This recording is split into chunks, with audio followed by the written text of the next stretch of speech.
Hello guys, welcome back to my YouTube channel. അപ്പോൾ ഇന്നൊരു മാങ്ങ അച്ചാറിൻ്റെ റെസിപ്പി നോക്കിയാലോ. മാങ്ങ കഴുകി തുടച്ച് വൃത്തിയാക്കി ചെറു കഷ്ണങ്ങളായിട്ട് മുറിച്ച് മാറ്റി വയ്ക്കാം. ഇനി ഒരു പാൻ ചൂടാക്കി അതിലേക്ക് കടുക്, ഉലുവ എന്നിവ ചേർത്ത് കൊടുക്കാം.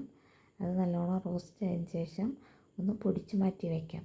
ഇനി ഒരു പാൻ ചൂടാക്കി അതിലേക്ക് എണ്ണയൊഴിച്ച് 3 ടേബിൾ സ്പൂൺ മുളക് പൊടി ഇട്ട് കൊടുക്കാം. ഇത് വീട്ടിൽ തന്നെ പൊടിച്ച മുളക് പൊടിയാണ്. ഇനി അതിലേക്ക് ഒരല്പം മഞ്ഞൾപ്പൊടിയും ആവശ്യത്തിന് കായപ്പൊടിയും ചേർത്ത് നല്ലോണം ഒന്ന് റോസ്റ്റ് ചെയ്ത് മാറ്റി വയ്ക്കാം. ഇനി ഒരു പാൻ ചൂടാക്കി അതിലേക്ക് നല്ലെണ്ണ ഒഴിച്ച് കൊടുക്കാം. ഇത് ചൂടാക്കി തണുക്കാനായിട്ട് മാറ്റി വയ്ക്കാം. ഇനി നേരത്തെ കട്ട് ചെയ്ത് വെച്ച മാങ്ങയിലേക്ക് റോസ്റ്റ് ചെയ്ത പൊടികളും ആവശ്യത്തിനുള്ള കല്ലുപ്പ്, വിനാഗിരി എന്നിവ ചേർത്ത് കൊടുക്കാം. ഇനി നമ്മൾ കടുക്, ഉലുവ പൊടിച്ചതും കൂടി ചേർത്ത് കൊടുത്ത് നല്ലോണം ഒന്ന് മിക്സ് ചെയ്തെടുക്കാം. ഈ സമയം വിനാഗിരി കുറവായതുകൊണ്ട് ഒരല്പം കൂടി വിനാഗിരി ചേർത്ത് നല്ലോണം മിക്സ് ചെയ്ത് മാറ്റി വയ്ക്കാം. ഇനി തണുത്ത എണ്ണ നമുക്ക് ഇതിലേക്ക് ഒഴിച്ചു കൊടുക്കാം. എന്നിട്ട് നല്ലോണം മിക്സ് ചെയ്യാം.